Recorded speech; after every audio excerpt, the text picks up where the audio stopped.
அன்பார்ந்த கூட்டாளிகளுக்கு எல்லாமே அன்பார்ந்த வணக்கங்களை தலைப்பணிந்து தெரிவித்து விடுகிறேன். இன்னைக்கும் நாங்கள் வீடியோவில் என்னத்தை பற்றி பார்க்க போகிறோம்னா டிக்கு சிக்கு டிக்கு சிக்கு பிக் பாஸ் எஃப்ஜே செய்கிற மாதிரி டுக்கு சிக்கு டுக்கு சிக்கு வாயிலே இது போட்டுக்கிட்டு இன்ஸ்ட்ருமெண்ட் மியூசிக்லாம் வாசிச்சுக்கிட்டு அந்த மாதிரி வந்திருக்கேன். இன்னைக்கு ஒரு சுவாரஸ்யமான நாள். ஏன்னு சொன்னால் அவங்க கொடுத்த கண்டென்ட்டா அப்படின்னா இல்லவே இல்லை. நாங்கள் எடுத்துக்கிட்ட கண்டென்ட் தான் அந்த மாதிரி. சோறுன்னு சோறுக்காக ஏன்டா அப்படி அடிச்சுக்கிறீங்க? ஏன்டா கேம் ஷோவை பார்க்கணுமா வேணாமா?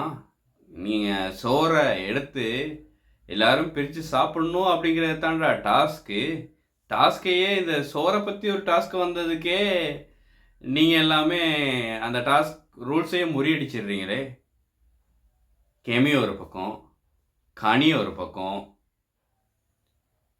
இவங்க எல்லாம் யாரு கூட சண்டை போடுறாங்கன்னு பார்த்தா யாரு கூட சண்டை? எல்லாமே தான் சண்டை போட்டாங்க சோறுக்காக. எல்லாருமே சண்டை. அவங்க யாரு கூட சண்டை போட்டாங்கன்னா யாரு? நம்ம பார்வதி தான். பார்வதியோட செம்மையாக சண்டை போடுறாங்க. இப்போ பார்வதி நினச்சிருக்க கூடும் எல்லாருமே இன்னைக்கு தான் அடிக்கிறாங்க, அதனால் நான் தான் கேமை ஜெயிக்க போகிறேன்னு கேவலமாக கேம்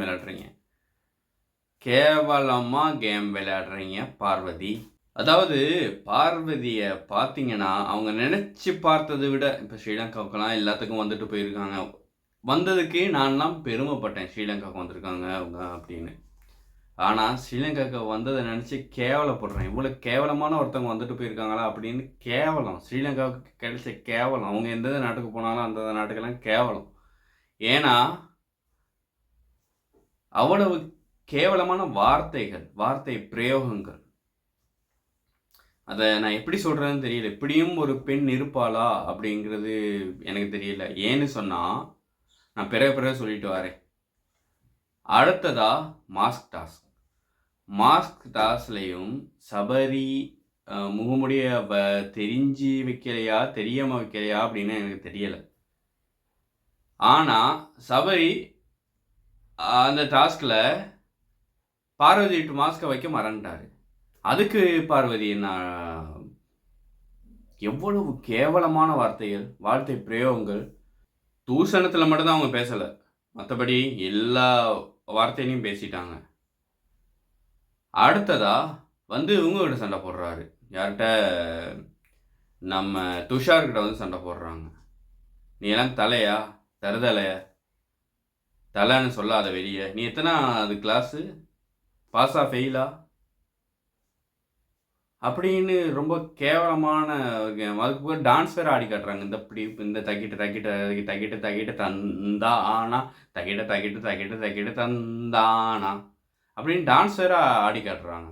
கட்டல் மேலே ஏறினிட்டு, அதுவும் கட்டல் மேலே ஏறினிட்டு சின்ன பிள்ளைங்க கட்டலில் ஏறிட்டு நாங்களே ஏசுவோம், கட்டலில் ஏறி மிதிச்சு விளையாடாடா, கட்டல் உடஞ்சிருண்டா அப்படின்னு. அவ்வளோ பெரிய மாடு, அதுக்கு அறிவு இல்லை. கட்டல் மேலே ஏறிண்டு டான்ஸ் ஆடுது. அதில் வேறு அந்த துஷாரை பிடிச்சி, துஷார்னா ஒரு சின்ன பொடியும் இருந்தாலும் அவன் செய்கிறது சில விஷயங்கள் மோசமாக இருக்குது. அதை அழகாக சொல்லியிருக்கலாம், அழகாக பேசலாம். அதை விட்டுட்டு என்ன அது வாயா, இதை கால்வாயா அந்த பார்வதிட்டு வாய் என்ன பேச்சு பேசுதுப்பா. எல்லா வார்த்தைகள் படைச்சிருக்காங்க கடவுள். அதில் அழகாக பேசணும், அழகாக புரியும்படி எல்லாத்துக்கும் பேசணும் அப்படிங்கிறதுக்காக தான். இந்த மாதிரி வாயை திறந்த கால்வாய் அப்படிங்கிற மாதிரி வாயை திறந்தா எல்லாம் அழுக்காக கொட்டுது பார்வதிக்கு. சீ பார்வதியை கட்ட போகிறவங்க. அதில் வேற பிரவீன் உனக்கு இப்போ ஓகேயா அப்படின்னு கேட்டிருக்காரு. யார்கிட்ட? எஃப்ஜே கிட்ட கேட்டோன்னே ஏன் அப்படி என்னமே புரியாமல் நாங்கள் திகழ்ச்சிட்டோம். அதுதான் அப்போ தான் சொல்கிறாரு எஃப்ஜே பார்வதி கை படாத இடத்துல பட்டு அது ரொம்ப அழுத்தியிருக்காங்க. ரொம்ப அழுத்தமாக பார்வதி விட்டு கை அங்கே பட்டிருக்கு, படாத இடத்துல பட்டிருக்கு அப்படின்னா புரிஞ்சுக்குங்களே. யார் பின்னிக்கு இருந்து தொட்டனால எஃப்ஜேக்கு தெரிஞ்சிருக்காது. இருந்தாலும் அவரை கேம்ட இதை குழப்பணுங்கிறதுக்காக பார்வதி அப்படி செஞ்சுருக்காங்க. என்ன ஒரு கேவலமான வேலை. நீ கேவலமாக கதைக்கிற, கேவலமான ஒரு கேம் விளையாடுற. நான் இது சொல்ல மாட்டேன். இப்படி வார்த்தைகள்ல ரொம்ப கேவலமா இருக்கு. இருந்தாலும் வார்த்தைகள்ல சொல்ல மாட்டேன். ஏன்னு சொன்னா, அத சின்ன பிள்ளைகளும் பார்த்துக்கிட்டு இருக்காங்க. அதனால நான் கேவலம் அப்படின்னு சொல்ல மாட்டேன். உடுத்துற உடுப்புகளும் அப்படித்தான் இருக்கு. ஒரு பார்வதி வந்து இந்த பிக் பாஸ் நிகழ்ச்சிக்கு கிடைச்ச ஒரு அவக்கேடு. ஏன்னு சொன்னா, முதல்ல பார்த்தீங்கன்னா, அந்த தனித்தீவுல அது என்ன கேம் ஷோன்னு கூட மறந்து போச்சு. தனித்தீவுல போயிட்டு தங்கணும், தனியா இருக்கணும் அப்படிங்கிற ஒரு டிவி தொலைக்காட்சி நிகழ்ச்சியில பிக் பாஸ் மாரியே தான். அதில் தனியாக ஒரு தீவில் போயிட்டு தங்கணும், அதையும் கேமரா செட் பண்ணி வச்சுருப்பாங்க. அந்த கேம் ஷோவிலலாம் எனக்கு அதில் உள்ள பார்வதி அப்படியே தான் இங்கே வந்திருப்பாங்க அப்படின்னு நினச்சிக்கிட்டு இருந்தேன். ஆனால் அந்த ஷோக்கும் இந்த ஷோக்கும் இடையில ரொம்ப மிகப்பெரிய வித்தியாசம். ஷோவில் டாஸ்க் தான் அதிகமாக இருந்துச்சு. அதனால் நாங்கள் டாஸ்க் அதன் பாலே எங்கிட்ட கண் போயிட்டு அதை ரசிச்சுட்டு வந்துட்டோம். ஆனால் இங்கே தான் தெரியுது, ஒரு வீட்டுக்குள்ளே போட்டோன்னு தான் தெரியுது, சகல சாக்கடையும் வலிஞ்சு கொட்டுது. அடுத்து கம்ருதீன்ட்டு பேச்சுக்கு வரும். Kamrudeen, watermelon star, Divakar, doctor Divakar, அவங்களோட பேச்சுக்கு வரும்.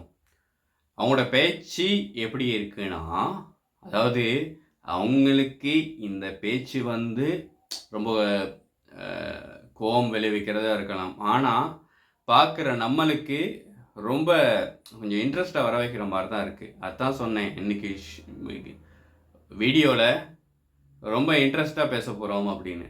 அதாவது அவர் பேசுகிற வார்த்தைகள் ஒரு பக்கம் கோவத்தை இப்படியெல்லாம் பப்ளிக்கில் பேசுவாங்களா அப்படின்னு இருந்தாலும் கூட, டாஸ்க்லையாச்சும் மற்ற விஷயங்கள்லையாச்சும் பிக் பாஸ் வந்து இன்ட்ரெஸ்ட்டாக விளையாடணும். இன்ட்ரெஸ்ட்டாக விளையாடாதப்ப, பிக் பாஸும் இன்ட்ரெஸ்டான டாஸ்க்கை கொடுக்காதப்ப, நாங்கள் இந்த மாதிரி விஷயங்களில் தான் டாஸ்க்கை தேடுவோம், கண்டென்ட்டை தேடுவோம்.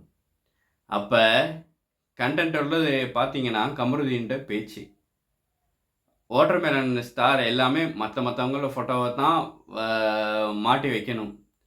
வாட்டர்மெலன் சொல்கிறாரு, மற்ற எல்லாமே சொல்கிறாங்க. சபரி சொல்கிறாரு, பார்வதி ஃபோட்டோவை நான் ஒட்ட ட்ரை பண்ணேன், ஆனால் ஒட்ட முடியலை அப்படின்னு எல்லாமே அப்படி சொல்கிறாங்க.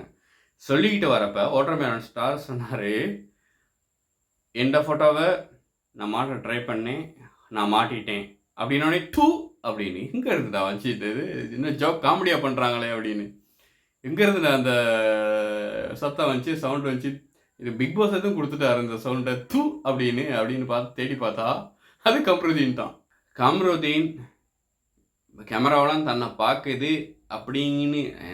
கம்ருதீன் வந்து நல்லவர் கெட்டவராகவே இருக்கலாம், நல்லவராகவே இருக்கலாம். ஆனால் அந்த கேமரா தன்னை தான் பார்க்குது அப்படிங்கிற ஒரு இது அவருக்கு தெரியலை.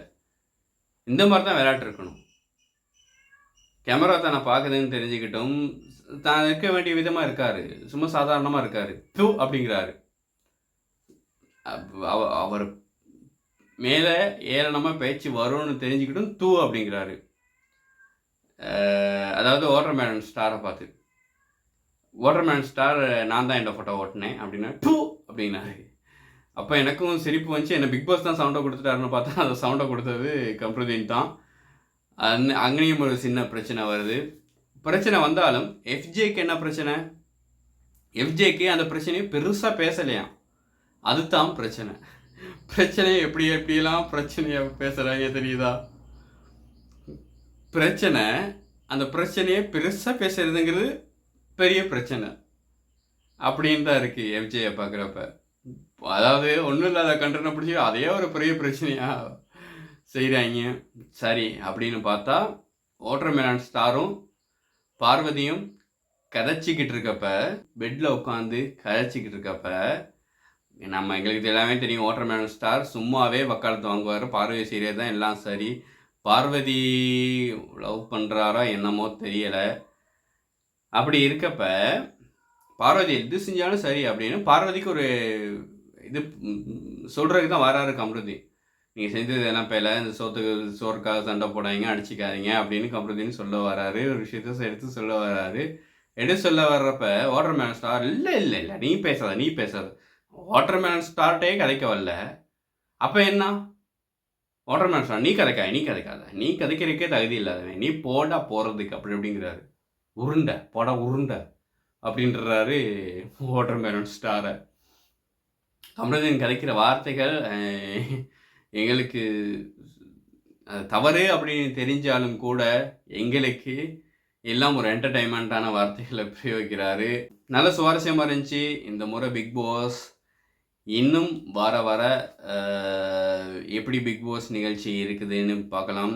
இன்னும் சப்ஸ்கிரைப் பண்ணாதான் சப்ஸ்கிரைப் பண்ணி வச்சுக்கங்க.